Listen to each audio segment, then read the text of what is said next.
Bienvenue, bonjour à toutes et à tous et merci de préférer le temps des moissons sur l'ORTB. Le chef de l'État, Patrice Talon, accorde du prix au secteur du numérique au point d'en faire une de ses priorités. Le pari est grand, vous le savez, mais pas impossible, surtout lorsqu'il entre dans le devoir d'offrir aux filles et fils du Bénin plusieurs opportunités. Ainsi, Patrice Talon et son gouvernement ont-ils clairement affiché leurs ambitions d'utiliser les TIC comme élément catalyseur de la dynamique économique afin justement d'opter pour la modernisation du Bénin. Mesdames, Messieurs, pour mieux appréhender justement les réformes et différentes actions dans le secteur du numérique, nous recevons pour vous Madame Aurélie Adam Soulé-Zoumarou. Madame la Ministre, bienvenue. Merci. Et merci d'y être. J'ai le plaisir de partager cette tribune avec ma consoeur de la télévision nationale, Rachida Biomama. Aurélie Adam Soulé-Zoumarou, vous le savez, le numérique, ce sont 6 projets phares et bien d'autres déclinés en réformes engagées et actions impliquant plusieurs secteurs d'activité. Avant de les énumérer, vous voudrez bien nous repréciser la vision du chef de l'État dans le secteur du numérique. Alors la vision du président Patrice Talon dans le secteur du numérique, c'est de faire du Bénin la plateforme de services numériques de l'Afrique de l'Ouest. Et cette vision, je pense qu'il est important de le dire, s'est traduite par le fait de positionner ce secteur, donc le secteur du numérique, parmi les secteurs stratégiques pour la relance économique de notre pays. Vous convenez avec moi qu'il serait important de rendre hommage au président de la République pour cette noble et grande vision pour notre pays, cette vision pour le secteur du numérique.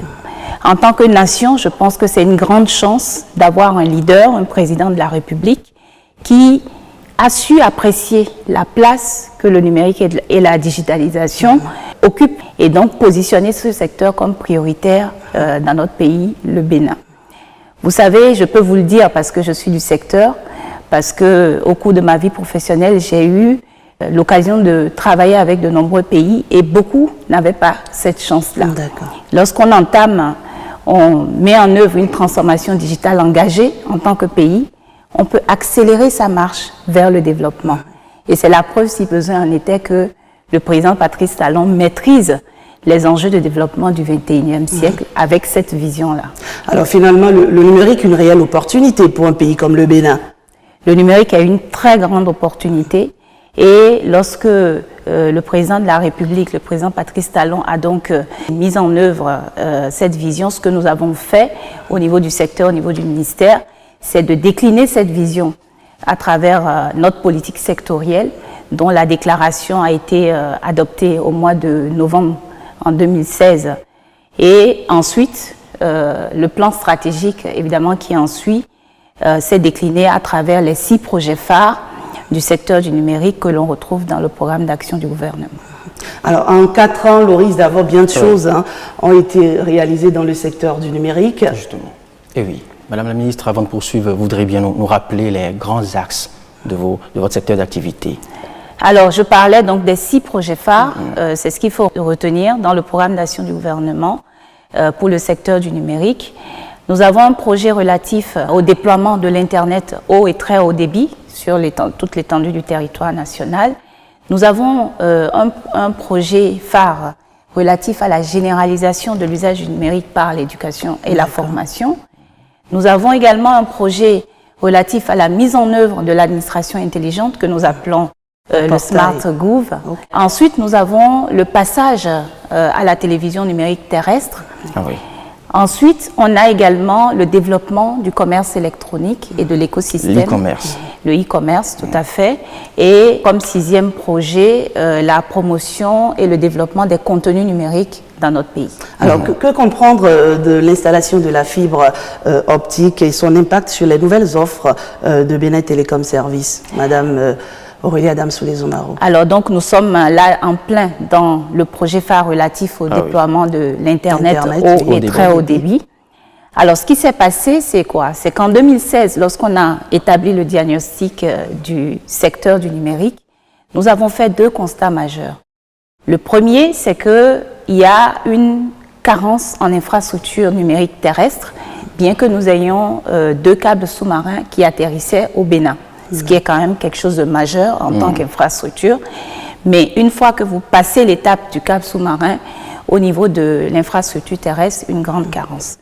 Deuxième défi majeur en 2016 qui a été constaté, c'est l'insuffisance d'investissement des opérateurs dans le déploiement des infrastructures terrestres. Et ces deux défis se remarquaient ou se cristallisaient autour d'une faible adoption des usages numériques. On était à peu près à 20% de pénétration Internet. Du coup, ce qui s'est passé, c'est que le gouvernement, l'État, a pris la résolution ferme et courageuse d'investir massivement dans le déploiement des infrastructures numériques. Nous avons déployé plus de 2000 km de fibres optiques pour pouvoir réhabiliter notre dorsale nationale qui permet en fait du nord jusqu'au sud de pouvoir donc faire passer la fibre optique et permettre donc que les services soient de meilleure qualité. Ensuite, on a déployé plus de 200 kilomètres également de fibres complémentaires pour que la fibre se rapproche des différentes communes. Donc, et au niveau de ces communes, nous avons fait ce qu'on appelle des boucles métropolitaines. Et aujourd'hui, donc, la majorité des communes de notre pays bénéficient de cet accès à la fibre, ce qui est important pour le développement des usages. Et forcément une grande couverture en matière d'Internet sur l'ensemble du territoire. Tout à fait. Donc aujourd'hui, nous sommes, selon les derniers chiffres de l'ARCEP, à peu près 53% de pénétration Internet. Alors nous sommes partis de 20% aujourd'hui. En 2015, 53% en 2019. Et la progression est plutôt positive. Donc l'objectif de tous ces investissements, c'est bien entendu que les populations, que nos compatriotes, que je salue au passage, puissent en fait bénéficier de services innovants et de qualité. Ah oui. Madame la ministre, on reste toujours dans cette même dynamique pour vous demander maintenant quelle est votre analyse de la qualité et du coût, le rapport qualité et coût de l'Internet au Bénin. Alors, je pense que vous parlez du rapport qualité-prix, et ce rapport qualité-prix s'est considérablement amélioré ces dernières années dans notre pays. Tout à l'heure, je parlais des investissements que nous avons faits dans le secteur, investissements dont le but ultime est d'améliorer la qualité des services. Nous avons apporté des infrastructures de dernière génération, modernisé le réseau d'infrastructures numériques. Et vous savez qu'il y a la Société béninoise d'infrastructures numériques aujourd'hui qui reprend l'ensemble de ce patrimoine, l'ASBIN, ce patrimoine infrastructurel de l'État. Donc, nous avons fait ces investissements pour que les populations, les entreprises aient accès à des services de qualité. Donc, amélioration de la qualité. Un autre pan qui concerne l'amélioration de la qualité, c'est l'autorité de régulation des communications électroniques et de la Poste qui, de par la loi, a cette mission de veiller au suivi et au contrôle de la qualité de service. Et cette autorité dispose des outils et des mécanismes, donc les décisions qu'elle prend pour fixer les indicateurs de qualité de service, les mesures qui sont faites de façon périodique pour vérifier, mesurer la performance des opérateurs, qu'on appelle les drive tests dans notre jargon, et un dispositif qui permet un suivi permanent de la qualité de service des opérateurs. Et d'ailleurs, les résultats de ces différentes mesures sont disponibles au niveau du régulateur. Je crois qu'ils les mettent en ligne sur leur site Internet. Donc, au niveau de la qualité, investissement, suivi et mesure, contrôle de la qualité de service. Mais il y a un point important que je voudrais faire, puisque nos compatriotes nous suivent, c'est que la qualité dépend aussi de l'usage. Et en tant que consommateur des services de communication électronique, il faut choisir le type d'Internet qui est convenable pour l'usage que vous voulez avoir. Il convient à son activité. Voilà. Il y a des usages qui ne sont pas appropriés avec l'Internet mobile, où le ressenti du consommateur par rapport à la qualité sera donc négatif parce qu'il n'utilise pas Autrement le type, dit, il faudra adapter l'option à son activité, à ses besoins. Voilà. Donc, dans certains cas, vous allez devoir utiliser de l'Internet fixe. Et c'est pour ça que le gouvernement a fait cette option d'investir massivement dans les infrastructures fixes. Il y a des usages convenables pour l'Internet mobile, il y en a qui sont convenables pour l'Internet fixe, et bien sûr, il y a des usages qui peuvent s'accommoder des deux. Donc, c'est très important de le préciser. Pour en venir au prix, tout à l'heure, je parlais de la qualité, et j'ai dit ce qu'on a fait. Mais est-ce que cela veut dire que, pris individuellement, les résultats en matière d'amélioration de la qualité de service sont alignés complètement avec les attentes des consommateurs pris individuellement. Nous avons aujourd'hui à peu près 6 500 000 utilisateurs de l'Internet dans notre pays. Ça veut dire 6 500 000 attentes individuelles. Alors que les mesures sont faites de façon à prendre en compte l'ensemble des utilisateurs. Et le prix, c'est pareil. Les outils permettent de veiller à ce que les opérateurs respectent les encadrements qui sont faits par l'ARCEP. Et on a des indicateurs aussi qui permettent de savoir que notre pays fait partie des pays où l'abordabilité de l'Internet est quand même assez bonne. L'Alliance pour un Internet abordable en 2018 nous a classé 4e parmi les pays de l'UEMOA en matière de prix d'accès aux communications électroniques. Et l'année dernière, nous étions en matière d'abordabilité au-dessus de la moyenne africaine. Quand on regarde aussi un rapport qui est important, qui est le rapport entre 1 gigaoctet de données d'Internet et le revenu mensuel moyen du pays, on est passé de 16% en 2015 à 6% en 2019. Ça veut dire une évolution positive en matière d'abordabilité. Donc nous continuons d'intensifier les efforts toujours pour améliorer la qualité de service, pour permettre que les prix soient abordables également, innovants. Et c'est important de voir en fait que des efforts sont faits et que ces efforts vont continuer parce que c'est une amélioration continue. Comme je le disais, la qualité, c'est beaucoup de choses, c'est beaucoup de facteurs qui entrent en ligne de compte. L'ARCEP a mis en place aussi un mécanisme d'écoute des consommateurs et fait des enquêtes. Donc tout cela permet en fait d'entrer dans une dynamique qui permet d'aller vers cette amélioration continue. Et je pense que c'est ça qu'il faut retenir. Les opérateurs également qui servent ces clients, fournissent ces services, ont à cœur de prendre en compte aussi la perception des clients sur la qualité de service et d'améliorer leurs services. Nous allons continuer à y veiller parce que de ça dépend en fait l'adoption des usages numériques. C'est quoi l'école de la fibre optique, Madame la Ministre? L'école de la fibre, toujours dans le cadre du projet phare de déploiement de l'Internet haut et très haut débit, c'est un établissement que nous allons déployer, ouvrir dans notre pays pour constituer un vivier de compétences locales dans les métiers de la fibre optique. Pourquoi cette école est nécessaire? Parce que le secteur, comme je l'ai dit, nous avons fait beaucoup d'investissements, donc le secteur a besoin de compétences pour maintenir ces investissements et aussi opérer les nouveaux projets de déploiement qui ne vont pas manquer d'arriver. Aujourd'hui, à travers les études qui ont été faites, nous estimons à plus de 400 d'ici 2025 le nombre de personnes qu'il faut former dans ces métiers pour le Bénin et à peu près le même nombre pour la sous-région. Donc cette école sera mise en place dans ce cadre-là pour apporter la formation professionnelle, l'enseignement technique autour des métiers de la fibre. Madame la Ministre, votre secteur d'activité impacte et implique plusieurs autres domaines. Tout à fait. Et c'est ce qui explique la généralisation justement du numérique dans le secteur de l'éducation.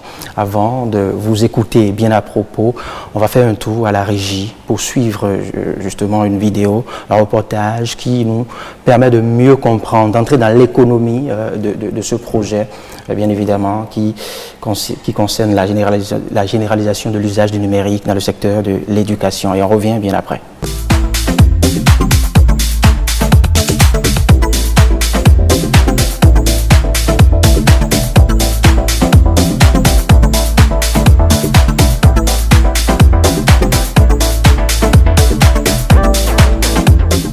Cette école, au titre de l'année académique 2018-2019, est classé premier établissement d'excellence au Bénin.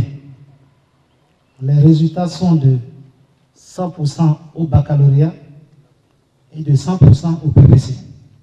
Mieux, le Britannique militaire de Bembereke au baccalauréat a obtenu 70% de ses élèves au baccalauréat ayant au moins une mention assez bien. Madame la Ministre, ces résultats sont loin de nos objectifs.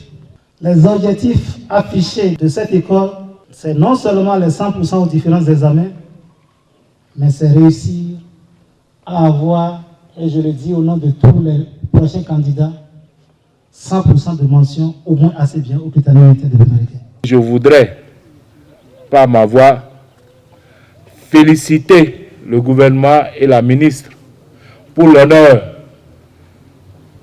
que le gouvernement fait et qu'elle fait au Prytanée militaire de Bembereké en dotant ce Prytanée, ce centre, d'un centre du numérique et de la digitalisation. J'espère que d'ici très peu, nous aurons à mettre en service un autre centre dans ma commune et plus précisément peut-être au plus grand CG de Bembereké. C'est la doléance que je voulais vous faire, Madame la Ministre, et je suis sûr que cette doléance va être satisfaite d'ici là. Je demande aux bénéficiaires, les élèves et aussi le corps professoral d'en faire bon usage. Parce que les salles numériques, ce n'est pas n'importe quoi.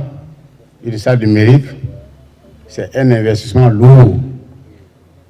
Et avec Bembereké ici, et environ, beaucoup d'élèves, beaucoup d'enseignants peuvent arriver et solliciter l'utilisation de ces salles numériques. C'est pour cela que je vous demande d'en faire un bon usage. Nous avons dans ces salles 36 ordinateurs et une imprimante. Nous avons dans ces salles de la connectivité à haut débit. Une connectivité par fibre optique, Monsieur le Commandant, Monsieur le Maire, avec un débit de 10 mégabits par seconde, ce qui permettra aux élèves, aux apprenants, à vos professeurs de pouvoir exploiter convenablement ces équipements-là, de pouvoir exploiter les ressources en ligne pour encore plus améliorer les performances scolaires du Prytanée. Et nous ne nous sommes pas arrêtés là, nous avons également mis en place des serveurs qui contiennent des ressources pédagogiques. Ces ressources pédagogiques et éducatives permettront également de pouvoir avoir à votre disposition un ensemble de données, d'outils pour venir en fait approfondir les connaissances que les professeurs vous transmettent chaque jour. Comme tout nouvel outil qu'on met en place, nous avons tenu à apporter la formation à ceux qui vont les utiliser. Donc les professeurs, en dehors de la formation spécifique relative à l'utilisation de ces outils-là qui sont dans la salle, auront également une formation spécifique qu'on appelle ICDL, qui est un certificat qui atteste des compétences numériques dans certaines matières et que les professeurs, donc on va prendre un échantillon de 4 professeurs pour suivre cette formation et avoir ce certificat-là.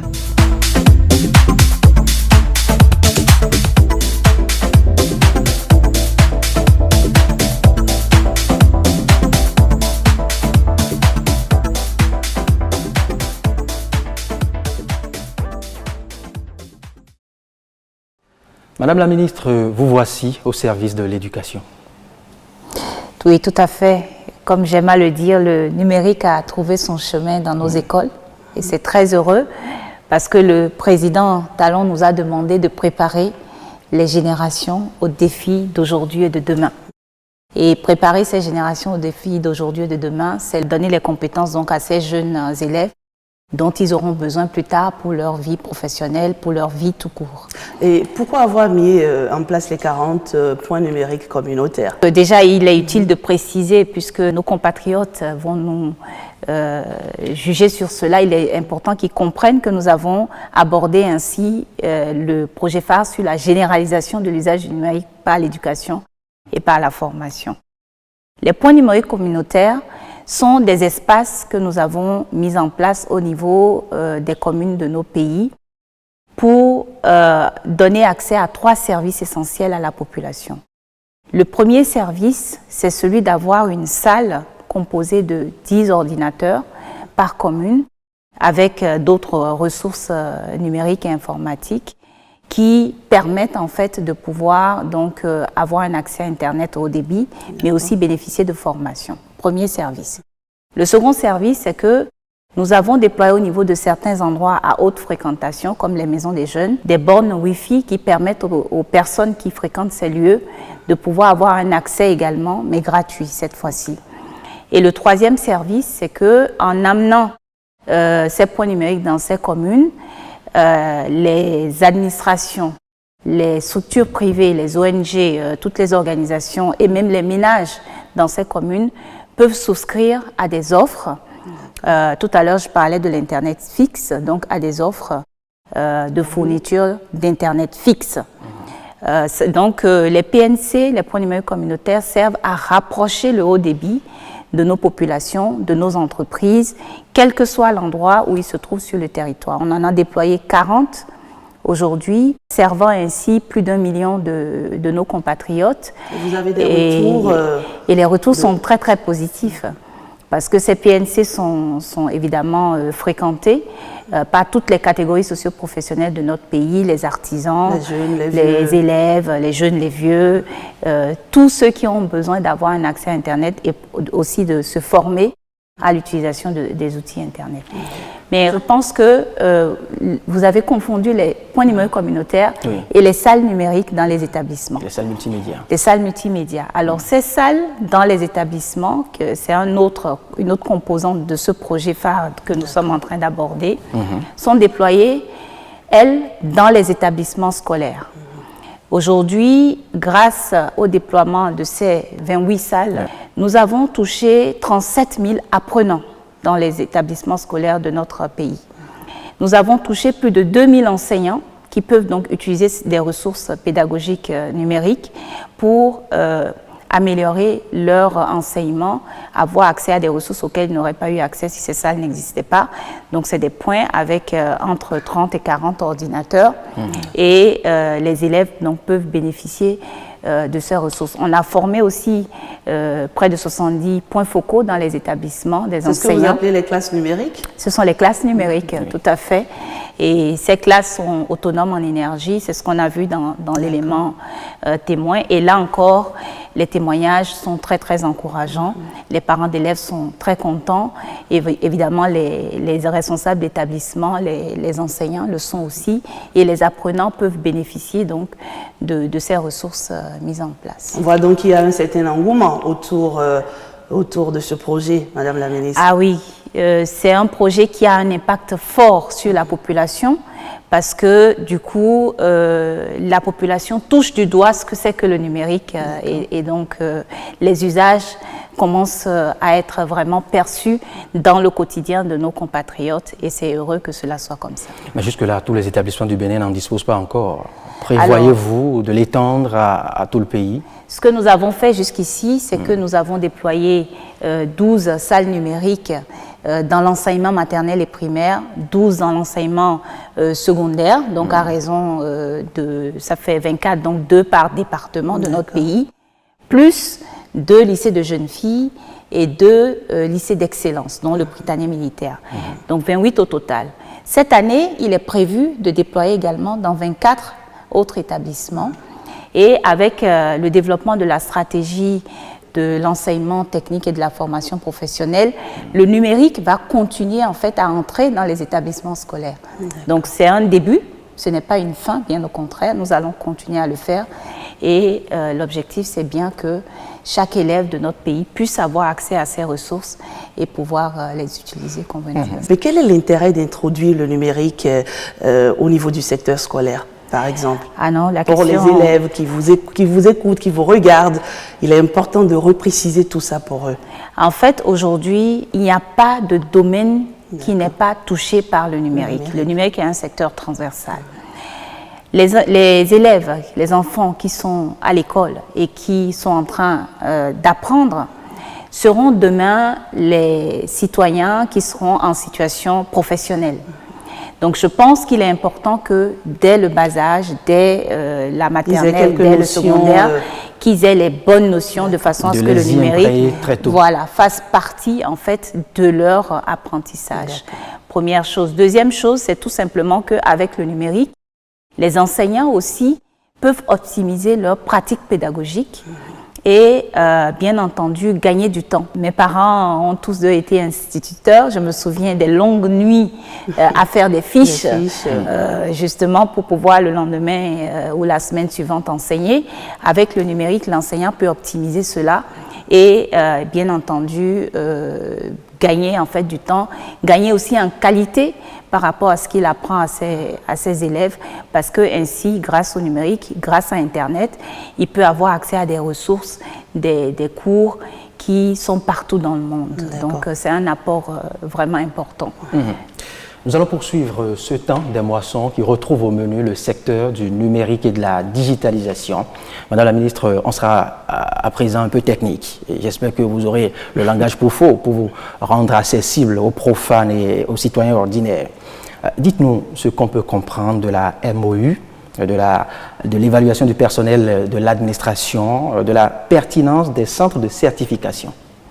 D'accord. Alors, le MOU que vous évoquez, c'est un protocole d'accord, Memorandum of Understanding, que nous avons signé avec ICDL. ICDL, c'est un acronyme, mais ce qu'il faut comprendre derrière, c'est que c'est une certification, donc une normalisation des compétences dans les outils informatiques. Donc des compétences qui peuvent aller des compétences de base à des compétences plus avancées dans certains outils que nous utilisons comme Word, Excel, un certain nombre d'outils informatiques et l'utilisation de l'ordinateur. Pourquoi nous avons signé ce protocole d'accord avec ICDL qui est un organisme à but non lucratif et qui promeut en fait le développement des compétences numériques dans le monde entier?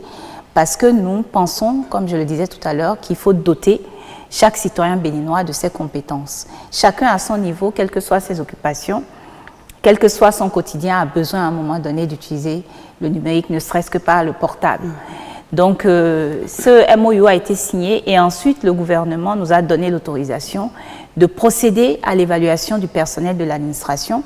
Nous sommes en train de mener beaucoup de projets, de mettre en place des plateformes numériques au niveau de l'administration. Il est essentiel que le personnel de l'administration donc puisse avoir les compétences qu'il faut pour opérer ces plateformes. Donc, à la suite de l'évaluation qui est déjà faite, nous allons pouvoir procéder à la phase de mise à jour de ces compétences au niveau du personnel de l'administration. Alors, parlons d'un mot rapidement sur le Bénin Digital Tour.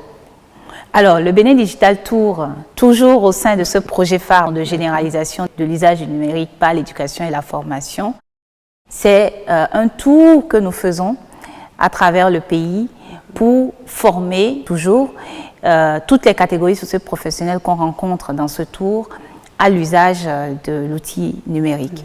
En 2018, lorsque nous avons fait la première édition du Bénin Digital Tour, nous avons formé à peu près 1250 personnes, toutes catégories confondues, élèves, artisans, enseignants, personnes travaillant pour des structures administratives, privées, etc. Et en 2020, donc cette année, nous prévoyons de former 11 000 personnes en utilisant justement tous les centres que nous avons déployés, les PNC, les salles numériques, ce qui permettra d'avoir un impact plus grand. Donc ce tour sert vraiment à amener les compétences numériques, en tout cas les formations, au plus près des populations. Finalement, la généralisation de l'usage du numérique est réellement en marche. Tout à fait, tout à fait. C'est bien ce que nous avons comme objectif et c'est ce que nous sommes en train de mettre en œuvre. Et les témoignages, comme je le dis, sont vraiment là. Nos compatriotes sont très heureux de pouvoir bénéficier de ces compétences, de pouvoir bénéficier de ces outils que nous mettons au plus près d'eux dans les différentes communes. Et pour boucler ce volet de l'implication de votre secteur d'activité dans l'éducation, Madame la Ministre, dites-nous où est-ce que vous en êtes réellement dans la construction du réseau national d'éducation et de recherche? Alors, un volet très important de ce projet phare, c'est vraiment le réseau béninois d'éducation et de recherche, effectivement, parce que cela s'adresse à une cible qui est très importante pour le gouvernement, la cible estudiantine. Ce sont nos universités, ce sont nos centres de recherche, ce sont les étudiants du Bénin. Donc, ce que ce projet vient faire, c'est d'apporter la connectivité haut débit au niveau de nos universités et de nos centres de recherche. Ensuite, ce réseau béninois d'éducation et de recherche est constitué par une interconnexion de l'ensemble de ces universités et centres de recherche de façon à leur permettre de partager des ressources. Ensuite, ce réseau qui est ainsi constitué par cette interconnexion est lui-même connecté au réseau ouest-africain et central d'éducation et de recherche, le réseau WACREN notamment, et le réseau WACREN est lui-même connecté au réseau mondial d'éducation et de recherche. En pratique, qu'est-ce que ça veut dire? Un étudiant qui est à Parakou, qui est à l'université d'Abomey-Calavi, peut avoir accès à des ressources qui se trouvent à Singapour, à l'université de Harvard, n'importe où dans le monde, peut utiliser des ressources comme des calculateurs qui sont n'importe où dans le monde. Donc, ça ouvre vraiment le monde de savoir. Ça ouvre le monde du savoir et ça fait que nos étudiants pourront avoir accès à ce monde du savoir. Donc, nous développons aujourd'hui ce réseau. Nous en sommes à l'étape de mise en œuvre technique. C'est-à-dire qu'aujourd'hui, nous avons des équipes qui sont au niveau des 10 sites universitaires qui constituent la phase 1 de ce projet et qui sont en train donc de faire les câblages, les mises aux normes techniques, le génie civil. Ensuite, on procédera à la configuration des équipements et on mettra par-dessus toutes les plateformes applicatives, la téléphonie sur IP, les conférences téléphoniques et toutes les ressources pédagogiques pour les étudiants. On va s'intéresser à un volet capital, un autre volet qui rendait quelque peu sceptique et nourrissait des doutes par endroits, le portail national des services publics. On se posait 1000 questions. Comment cela sera-t-il possible? Comment prendra-t-il corps? Et quelle forme? Et oui, cela a été effectif il y a quelques jours. Le portail national des services publics. Avant de nous y intéresser, désormais une réalité. On va faire un tour à la régie pour suivre le reportage bien à propos et revenir après pour nous convaincre maintenant de l'applicabilité des fonctionnalités de ce portail national des services publics.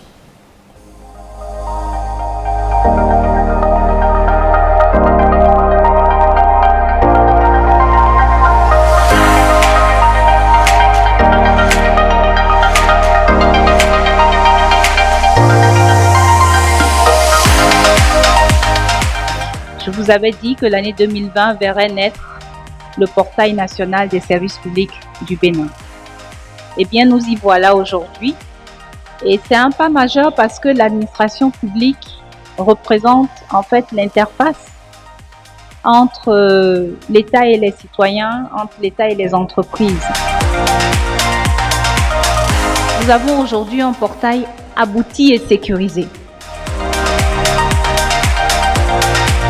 Nous avons bâti des compétences locales avec la mise en place de ce portail qui est donc que notre pays soit la plateforme de services numériques pour l'Afrique de l'Ouest.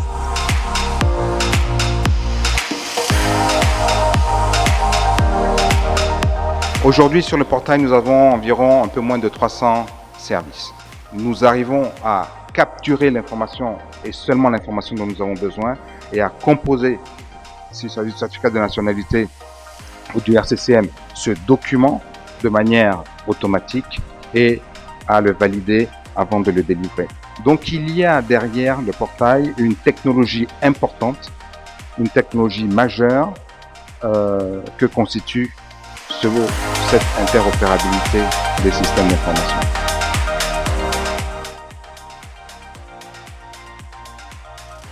Est-ce qu'il n'y a pas un risque que, par exemple, quelqu'un prenne le NPI d'une autre personne, renseigne une autre adresse mail et qu'il y a une usurpation d'identité?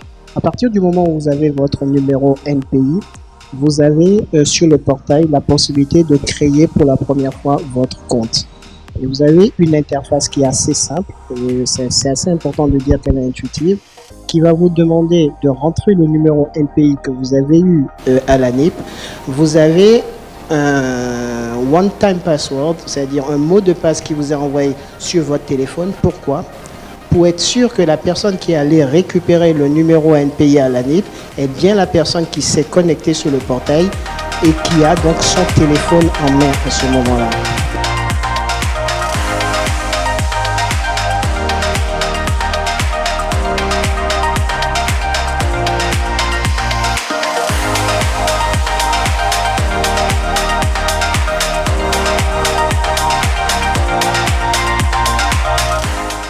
Oui, Rachida. Le portail national des services publics, c'est désormais une réalité. On l'a vu, vous l'avez lancé, Madame la ministre. Désormais, on peut avoir accès, on peut recourir à n'importe quel service aujourd'hui via le digital. C'est vraiment cela, c'est-à-dire que les citoyens, les entreprises peuvent désormais interagir avec l'administration, bénéficier des services publics fournis par l'administration de n'importe où. Et je suis à Bacilla, par exemple, de Bacilla, c'est possible. De n'importe où, vous avez un ordinateur, vous avez votre téléphone portable, un dispositif de réception. Vous pouvez aller sur www.service-public.bj et avoir accès à des informations en ligne sur plus de 250 services. Des informations comme quelles sont les pièces à réunir pour avoir accès à tel service public. Où est-ce qu'il faut aller, et aussitôt vous avez la réponse. Bien sûr, sur le site, les informations sont déjà là, oui. Et puis, parmi ces 250 services, il y en a que vous pouvez directement consommer en ligne, en soumettant votre demande en ligne. Et pour certains services, déjà, nous avons eu un processus abouti qui vous permet de payer en ligne et de pouvoir avoir accès à votre document, si c'est un document que vous auriez retiré dans l'administration, directement en ligne. C'est pour ça que dans l'élément, vous voyez que je dis que le portail est abouti. Et aujourd'hui, dans la sous-région, je peux vous dire que notre portail est un portail qui va servir de référence. C'est le premier portail de la sous-région qui intègre une identification sûre des citoyens à travers l'utilisation du numéro personnel d'identification. Et c'est un portail entièrement sécurisé et qui est bâti sur une plateforme d'interopérabilité, ce qui est aussi une innovation majeure que nous avons faite dans notre pays. Et il y a un réel gain de temps avec ce portail national des services publics. En fait, désormais, les déplacements, les longs déplacements, pour avoir les renseignements et tout, c'est fini. Tout à fait. Ce portail des services publics, ce qu'il faut en comprendre, c'est que c'est la manifestation du gouvernement et du président de la République de vraiment moderniser notre administration publique et de mettre l'usager au centre de la fourniture de services publics. C'est un gain de temps pour les usagers, c'est plus de transparence aussi, parce que vous pouvez faire toutes vos transactions en ligne et avoir votre document directement.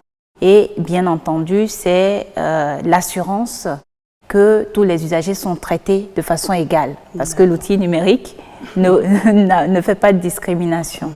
Donc le portail vient vraiment nous aider dans la mise en œuvre de ce projet important qui est l'administration intelligente. Madame la ministre, on poursuit notre entretien. Dites-nous, que comprendre de la plateforme d'interopérabilité du SI gouvernemental? La plateforme d'interopérabilité, c'est une plateforme, donc un dispositif qui permet l'échange sécurisé de données entre les structures administratives. L'efficacité d'une administration publique vient de ce que la transmission d'informations entre les structures administratives se fait de façon fluide, rapide et avec de la sécurité. Donc cette plateforme que nous avons mise en place et qui est une technologie très évoluée, sert à cela. Donc grâce à cela, les structures administratives, les ministères, les autres structures de l'administration comme les directions départementales peuvent en fait s'envoyer des données de façon périodique, plusieurs fois par jour, des données de qualité qu'on peut tracer. Donc cela permet en fait une meilleure efficacité de l'administration. Et je le disais tout à l'heure, nous avons aussi bâti notre portail national des services publics sur cette plateforme, ce qui en fait un portail fortement évolué, où en fait on n'a pas, excusez-moi le terme, bidouillé en fait des bases de données. Donc nous avons vraiment au niveau de notre projet phare d'administration intelligente mis en œuvre les technologies les plus récentes et les technologies les plus évoluées pour gagner en efficacité et en temps également. Alors, où en est le Bénin dans la transformation, on va dire, digitale des domaines d'activité tels que les finances, par exemple, l'éducation, l'agriculture et autres? Vous savez, depuis tout à l'heure, on parle du numérique, on parle des 6 projets phares. Ces projets phares sont en fait les socles qu'on met en place dans le secteur du numérique. Mais à côté de ça, il y a tout ce que le numérique apporte aux autres domaines d'activité, parce que le numérique est un secteur transversal et permet d'optimiser tous les autres domaines d'activité, comme je viens de le dire. Dans le secteur de la santé, par exemple, vous savez qu'on peut dématérialiser les dossiers des patients, de façon à ce que quand vous êtes en mission, par exemple à Parakou pour une émission, si vous devez aller au centre universitaire hospitalier de Parakou, eh bien vous pouvez avoir le médecin qui vous traite pourra avoir accès à votre dossier qui est habituellement à Cotonou parce que vous résidez à Cotonou. C'est aussi quelque chose que le numérique peut faire, permettre donc cette dématérialisation. Je prends un secteur comme l'éducation, on en a parlé largement. L'agriculture peut-être? L'agriculture, évidemment. Les agriculteurs peuvent avoir accès aux données sur les marchés pour pouvoir donc savoir comment gérer leur stock. Les agriculteurs peuvent avoir accès à des informations en ligne pour traiter, par exemple, leur domaine. En cas de problème, ils peuvent être en ligne avec des conseillers agricoles. Donc, autant de choses que le numérique apporte. La transversalité de notre secteur fait que nous avons beaucoup d'applications que nous pouvons et beaucoup de socles que nous pouvons apporter aux autres domaines d'activité. Alors, Loris, d'abord, nous ne saurions évoquer la question du numérique et de la digitalisation au Bénin sans aborder ce projet phare du gouvernement qu'est l'avènement de la TNT. Aurélie Adamsoulé-Zoumarou, où en sommes-nous exactement aujourd'hui? Vous avez bien raison, le passage à la télévision numérique terrestre est donc un autre projet phare du secteur du numérique. Et où est-ce que nous en sommes aujourd'hui? Eh bien, le socle d'infrastructure qui est nécessaire pour la TNT est bâti complètement. Nous avons aujourd'hui à travers le pays 29 sites qui sont terminés, qui ont tout le dispositif d'équipement qu'il faut pour que la TNT puisse avoir lieu dans notre pays, donc pour que les émissions en TNT se fassent, la diffusion se fasse. Nous avons également sur le plan réglementaire pris en fait les textes, le Conseil des ministres a adopté les textes relatifs. Nous avons la loi sur la radiodiffusion numérique. Voilà, les tests d'application de cette loi justement. Ensuite, ce qu'il y a à faire maintenant, c'est de s'assurer qu'on lance la TNT et que ce lancement est réussi et que derrière l'exploitation et les contenus suivent de façon à ce que cette exploitation soit pérenne. Donc c'est à cette étape que nous en sommes aujourd'hui. Vous parlez de lancement. Madame la ministre, est-ce qu'on sait aujourd'hui quand est-ce que ce sera lancé? Est-ce qu'on le sait? Ce que nous savons avec certitude, c'est que le gouvernement est en train de prendre les dispositions, comme je le disais, pour que l'exploitation de la TNT soit une réussite dans notre pays. La chose la plus challengeante dans la TNT est aujourd'hui effectuée chez nous, c'est l'infrastructure, c'est l'équipement. Et donc ce qui reste, comme je le disais, c'est la partie concernant la réception dans les ménages, dans les maisons de cette TNT. Et le gouvernement est en train d'examiner les différentes options pour que, dès lors que nous démarrons, qu'on ne s'arrête plus et que les populations soient satisfaites de cette TNT. Donc à la date d'aujourd'hui, on ne peut pas avoir un délai, non? Nous sommes en train d'examiner toutes les options qui permettront justement de pouvoir avoir une exploitation réussie de la TNT. Vous savez, la TNT, c'est les équipements, mais c'est aussi d'autres choses comme les contenus, comme la qualité de service, justement, on en parlait. Donc tous ces éléments doivent être bien affinés et ensuite on pourra y aller. Madame la ministre, dites-nous brièvement quels sont les éléments constitutifs du réseau de collecte, de diffusion? C'est toute la partie infrastructure. Ce que nous avons aujourd'hui, c'est que le réseau de collecte, qui est tout simplement tous les équipements qu'on a mis en place qui permettent de pouvoir collecter les programmes auprès des chaînes, donc l'ORTB et puis toutes les chaînes de notre pays et d'autres chaînes à venir. Donc ce réseau qui permet cette collecte est en place. D'accord. On a ensuite le réseau de diffusion, composé des émetteurs-récepteurs, de tout ce qu'il faut, donc l'énergie. Tout cela est également en place. Donc, c'est le réseau de diffusion. Et lorsqu'on fait la collecte via, soit ça peut être des réseaux de faisceaux hertziens, je ne vais pas rentrer dans les détails techniques, mais des réseaux de transport qui permettent justement de collecter ces programmes et de les emmener au centre de Calavi, d'Abomey-Calavi, qui est la tête de réseau. Ensuite, on les multiplexe, donc on les met ensemble, on les ordonne pour ensuite les diffuser. Et on a un réseau de diffusion qui est aussi en place avec des émetteurs et un complément par satellite. Et donc, le réseau est complet et déjà en place. Il faut quand même qu'on dise un mot sur l'entrepreneuriat numérique. Tout à fait. Il y a l'entrepreneuriat numérique qui est très important parce que c'est la dynamisation ou en tout cas l'apport d'une bonne dynamique aux acteurs du secteur. Le fonds d'appui à l'entrepreneuriat numérique, c'est un fonds qui vient donc en appui pour développer donc l'écosystème. Et ce fonds va servir à fournir, en tout cas à donner des appuis au niveau de l'amorçage pour certaines de ces entreprises, ces jeunes pousses, les startups comme on les appelle, des fonds aussi de contrepartie. Et le fonds aidera également à mettre en synergie l'ensemble des actions et à permettre l'immersion de ces startups dans des écosystèmes. On le voit aujourd'hui dans l'environnement anglophone, les startups sortent beaucoup, vont beaucoup vers les autres, ce qui leur permet de s'affermir, de s'aguerrir. Il est déjà opérationnel, ce fonds ? Il est déjà opérationnel et les activités ont démarré. Donc cet appui vient vraiment donner à l'écosystème une impulsion forte également.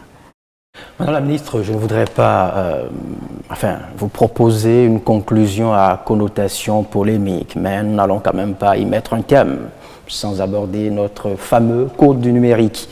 Je ne vous apprends rien. Amnesty International demande la révision de ce code. Vous l'avez lu. Le code du numérique, depuis son entrée en vigueur, plusieurs journalistes, blogueurs et activistes, tout au moins 17, ont été privés de liberté ou interpellés. Que compte faire le gouvernement, bien à propos? Alors, relire le code du numérique sur la base de la raison que vous évoquez revient, de mon point de vue, à réduire donc ces 647 articles aux dizaines d'articles qui traitent des questions de sanctions liées aux délits et aux manquements prévus dans le code. D'accord. Et cela me paraît extrêmement préoccupant de réduire l'ensemble du code à cette dizaine de dispositions. Je pense qu'il est important que nos compatriotes sachent que le code du numérique, c'est 7 livres qui traitent de questions importantes pour le secteur. Des questions relatives aux communications électroniques, à la protection des données personnelles, à la confiance numérique, aux outils écrits électroniques, à la lutte contre la cybercriminalité. Et en plus de ça, le code n'est pas venu inventer les délits. D'accord. Ce sont des délits qui existent. Ce sont des délits qui existent. Le code est venu pour s'assurer que les outils, les plateformes numériques ne servent pas à faciliter la survenance de ces délits ou à en aggraver les conséquences. L'usurpation d'identité, par exemple, ce n'est pas du fait du code, c'est un délit qui existait. Seulement, on veut s'assurer que du fait de ces outils qui permettent aux gens de se cacher dans ce monde virtuel, eh bien, les gens soient dissuadés justement d'utiliser les outils pour commettre des délits. Et donc, qu'on puisse prévoir les dispositions, les sanctions convenables pour dissuader. Mais c'est vraiment important de dire que le code, c'est 647 articles, c'est 7 livres, et c'est un arsenal que beaucoup de pays nous envient. C'est quelque chose d'important pour nous dans le secteur parce que ça donne une prédictabilité. Alors, vous êtes une femme, vous portez si bien le secteur du numérique au Bénin. Est-ce que vous pensez faire rapidement quelques mots pour donner espoir à ces jeunes filles qui, pourquoi pas, peuvent investir ce domaine si créateur d'emplois? Je pense que c'est important de dire aux jeunes femmes qui nous écoutent que le secteur du numérique est un secteur d'opportunité pour tout le monde et en particulier pour les femmes. Aujourd'hui, beaucoup d'entreprises veulent en fait diversifier leurs compétences parce que ça participe aussi à la qualité des services et des équipements qui sont produits dans le secteur du numérique. Nous allons continuer notre marche vers la digitalisation de notre administration, de notre pays, de notre société, cette transformation digitale importante qui est un gage d'accélération vers le développement. Et les femmes font partie de cela. On ne peut pas mettre de côté plus de 50% de la population. Donc je les invite à vraiment embrasser ce secteur. C'est leur secteur, c'est le leur. Merci, Madame Aurélie Adamsoulé-Zoumaro. Merci Rachida, merci à vous Madame la Ministre. Ce sera tout pour ce numéro du temps des moissons sur la télévision nationale qui recevait Madame Aurélie Adamsoulé-Zoumaro, justement ministre du numérique et de la digitalisation. Merci de l'avoir suivi et à très bientôt.